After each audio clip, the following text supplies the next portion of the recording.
Sword and sorcery is great. The OSR and old school D&D players in general talk it up a lot and claim that D&D of the OSR variety, or at least prior to the Wizards of the Coast takeover of the brand in the latest 90s and the launch of their new derivative version in 2000, resembled sword and sorcery quite a bit. I don't think so. Gary Gygax may have famously thought that everyone should want to play a human fighter like Conan or Aragorn or something like that, but the rules of even early D&D didn't work that way. TV tropes discussing the long-acknowledged linear fighter, quadratic, or even exponential wizard problem in D&D says some of the following about this idea. This isn't a sour grapes complaint, and I'm quoting here, against weak wizards or lack of competitive balance throughout the game, but can be a deliberate thematic choice. If this trope is not desired by the game designers, or if enough complaints convince them to change things, there are ways to limit the awesomeness of wizards. These include restrictions on magic, the two classic examples being the mana or Vancian magic. Both of these serve to cap how often a wizard can cast spells. Preventing casting spells while wearing armor is another, although this is partially countered by providing a range of protective magics that work much like normal armor, only better, but of course for a limited time. Other restrictions also exist. A common one is simply to make the wizard fragile. Others involve sanity and corruption systems, or make the casting of a spell a tactically debilitating act. But there's a bit of wish fulfillment here. Gamers, and by extension game designers, tend to be nerds. The notion that a wizard, generally something of a brainy bookworm, may start out weaker than the dumb muscle but surpass them entirely in the endgame, proving that knowledge is the ultimate power, this account holds a lot of inherent appeal to them. So that's the end of the quote. And I kind of mixed stuff up in the order that it was originally written. I've never bought into this. I may have been a bit of a nerd myself growing up and less inclined toward athletic pursuits, but that doesn't mean that I was just a bookworm, just that I like to read. I also played outside a lot, and hiking, camping, backpacking became big hobbies of mine, even at a relatively young age. I never felt that kind of resentment that a lot of bookish types do when young against the popular athletic kids, because I could kind of sort of hold my own socially with them, and I didn't care about trying to be like them or feel much jealousy towards their own social status versus my own. In addition, I was a fan of swashbuckling historical action that didn't even have wizards, of course. I love Captain Blood, Robin Hood, Scaramouche, the Three Musketeers, especially the one that has Richard Chamberlain as Aramis, of course. I always thought that these swashbuckling duelists and fighters were more interesting characters than smug, gamma-like magic users. And people who claim to really like Howard and Lieber, but who like to play wizards, sorcerers, or other varieties of magic users, kind of confuse me, like they allegedly confused Gary Gygax. Magic users were either villains and enemies to Conan, like Thoth Amon or Kulan Gath, or they were mysterious and creepy plot devices to Fafhrd and the Grey Mouser, like Ningobble of the Seven Eyes and Shilba the Eyeless Face. Gandalf is maybe the closest archetype to a regular quote-unquote PC wizard in the foundational literature, but he doesn't really work either because, of course, he's not even a mortal. Wizard isn't a profession like character class is supposed to be. It was a class of being. Other works may have wizards that are more down to earth, like The Face in the Frost, which is an underrated story that many forget about from the Appendix N.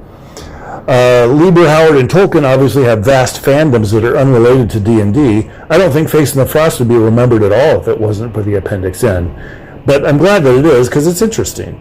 Other foundational works had more jockish, athletic fighter types as the iconic characters to be based on. Blah. Paul Anderson's works, cited in the Appendix N, usually feature typical warrior heroes. Fletcher Pratt and Michael Moore, of course, wrote differently, but even Elric's supposed sorcerous ways are usually overstated. He had a bunch of deals with demons and gods, but especially after acquiring Stormbringer, he was mostly a sword-wielding warrior anti-hero himself. In any case, the fact that D&D didn't replicate that kind of setting and put magic users, the title that it preferred for many years, front and center kind of belies the idea that it replicates the stories that its fans say that it replicates. My earliest complaints about D&D, and I made this complaint as early as the mid-'80s, is that it didn't feel anything much at all like the stories that I was reading, especially stuff by Lloyd Alexander, Tolkien, Robert E. Howard, Edgar Rice Burroughs, the ones that I was most familiar with at that age. Not only that, the quote from TV tropes about wizards being a kind of wish fulfillment Mary Sue. That kind of stuff pings on some kind of cringe radar that I have and makes me dislike it automatically. I have a subconscious aversion to that kind of ego stroking, and it bugs me. One could argue that characters like Conan, John Carter, and Tarzan are a different kind of wish fulfillment Mary Sue, I suppose, but they don't feel like it to me. And characters more like Aragorn are heroic but believable. Conan and Tarzan are superlative, prototypes for superheroes in a sense, whereas Aragorn is a much more traditional hero. But in any case, it's a combination of their background and their dedication to the perfection of their craft that makes them superlative, not just because Secret King Special Boy fantasy of women and gammas. I suppose that's the root of my dissatisfaction with the trope, although I wouldn't have even had the vocabulary to analyze or diagnose it for many, many years. And that's where the wizard character classes and the implications of wizards in the setting turn me off. They feel kind of like Gamma Secret King fantasies. So yeah, one of the key developments that I always lean into when designing my own settings is making magic less predictable, less powerful, and less morally neutral. It's creepy, scary, and usually evil as well as dangerous. Heroes may dabble, especially if they're darker, more compromised heroes or anti-heroes, but the only really truly powerful wizards are villains or even supervillains in the setting. Why? Well, as noted above, I dislike the whole trope of powerful heroic mages as a Gamma Mary Sue fantasy, but also because it's the only paradigm that matches the actual sword and sorcery low fantasy source material that D&D was supposedly built on back in the day. The older editions of D&D didn't do it. Most OSR games don't do it, and if they do so by rejecting original D&D paradigms that were common for decades. If anything, more modern versions of D&D have tried to introduce more parity between the power of martial and magic classes. That doesn't mean that they're better low fantasy emulators than older D&D, but it does mean that they at least recognize and mitigate one of the many reasons that D&D of any version was really never very good low fantasy or sword and sorcery in the first place. So if I were to try and adapt D&D into this kind of paradigm, how would I do it? The version of D&D that I'm most familiar with, because I played it for 16, 17 years, is 3.5. But because Pathfinder is essentially the same game, Pathfinder First Edition anyway, is essentially the same game, except with more options, I'm going to use Pathfinder First Edition to do this, and I'll show you what some of my house rules would be.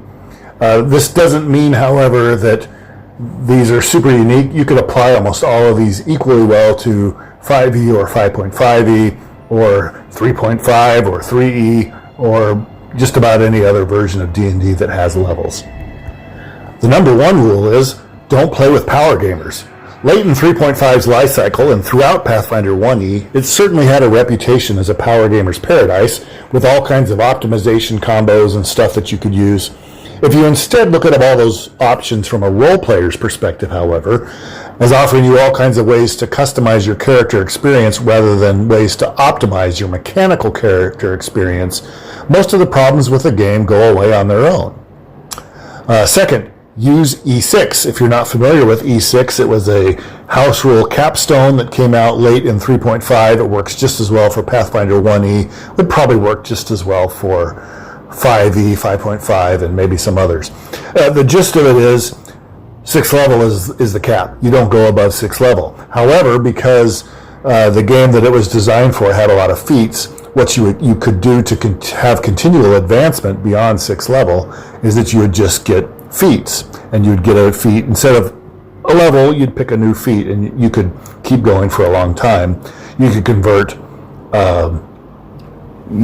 other higher level class abilities into feat chains. You could do all kinds of stuff, but you could only get feats. And this essentially topped out the power level right around 10th level, maybe not even quite that high, because you couldn't get higher level spells. You couldn't bring to bear all of your feats at the same time very well. So, there was a minimal ability to actually use all of your powers. So it kind of kept the game in this heroic but not super heroic paradigm, and it rooted it in a more low fantasy feel.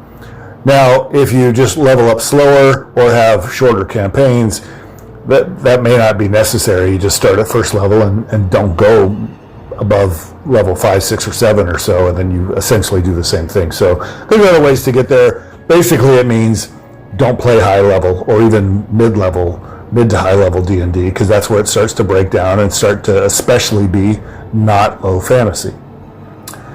Next up, I would do all races beyond the core races need to be explicitly approved. I'll try to make a lot of stuff work, but a lot of stuff simply won't, no matter what, especially all the weird animal people. Next, all PCs are by default banned from taking a full spellcasting or psionic powers using class at first level.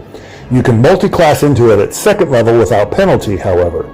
Half-casters like Ranger or Paladin, etc. can still be used as is, and non-casters, of course, can be used right away without any problem. So you can only get 5 levels of a full caster spellcasting class, which will also limit your access to certain spells, higher level spells, and psionic powers if you're using psionics. I always like psionics. I would actually, one of the reasons I was reluctant to adopt Pathfinder 1E over 3.5 is because I really liked the 3.5 psionics as expanded in the expanded psionics handbook and complete Scion.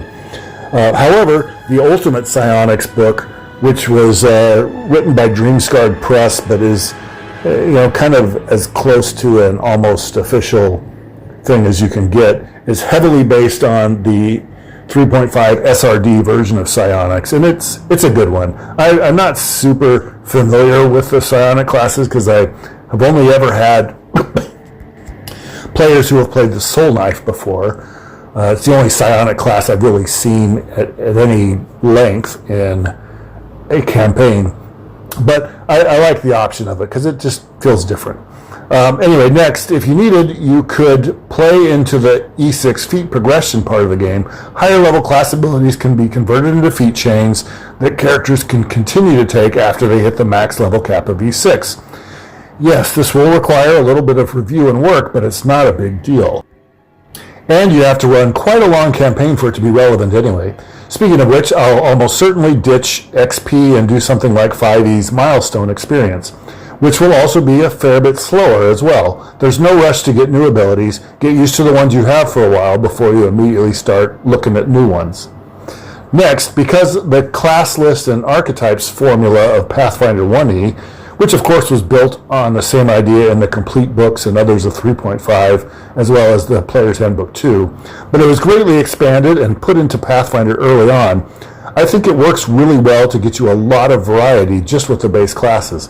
Therefore, I don't think prestige classes are important in Pathfinder, not nearly as much as they were in 3.5, and I'm kind of tempted to say just ignore them completely and don't use them. However, if as a GM you want to allow them, you'll have to look at them very carefully. If you think that they're okay, they should be playable probably at second level. Let the PC take as many of the prerequisites as he can at first level, and then just waive the rest of the prerequisites and let him take 5 levels of the prestige class as if it were a full caster class. Feel free to veto or modify any prestige class or even the entire concept of them. Pathfinder, with all classes and archetypes enabled, is already even more open of a game in terms of optional character concepts than 3.5 was. Because it was built on the 3.5 chassis after seeing what 3.5 did, and it deliberately enabled some of the better late appearing ideas early on. Lastly, sanity rules aren't necessarily necessary for low fantasy, but I like them. There's lots of options out there, but if I'm doing Pathfinder 1E anyway, why not use the fear and sanity, and maybe even corruption in some cases, systems from the Horror Adventures book. I'm not as much a fan of corruption as a mechanic, but it could be useful in the right game. Fear and sanity I do like, however. Now don't get me wrong, I'd still prefer to use my own rules light, kind of sort of old school adjacent system. I like rules light, kind of sort of old school adjacent systems, as long as I'm not playing in the OSR playstyle. I'm very much a trad gamer, and I've always been interested in D&D because I liked fantasy fiction and role-playing and wanted to be immersed in that experience, not because I was interested in any of the gamist elements of D&D or the dungeon crawling environment or anything like that. So the OSR is right out, the Pathfinder optimization game right out, not interested in any of that, but the system does allow for role-playing because it offers so many options. And I have a lot of nostalgia for D20 games. This is something that I could run with and enjoy. I do enjoy using the 3.5 and Pathfinder 1E mechanics of character building, like I said, for the role-playing hooks that it offers, because you can do so much with the characters. Anyway, that's how I would modify D&D, and D&D is, I'm using that a little bit tongue-in-cheek because I'm talking about Pathfinder 1E, but it's basically a variant build of D&D, of course. That's how I would use it to make a game that's D&D, but also low fantasy in a way that D&D isn't. Anyway, let me know what you think.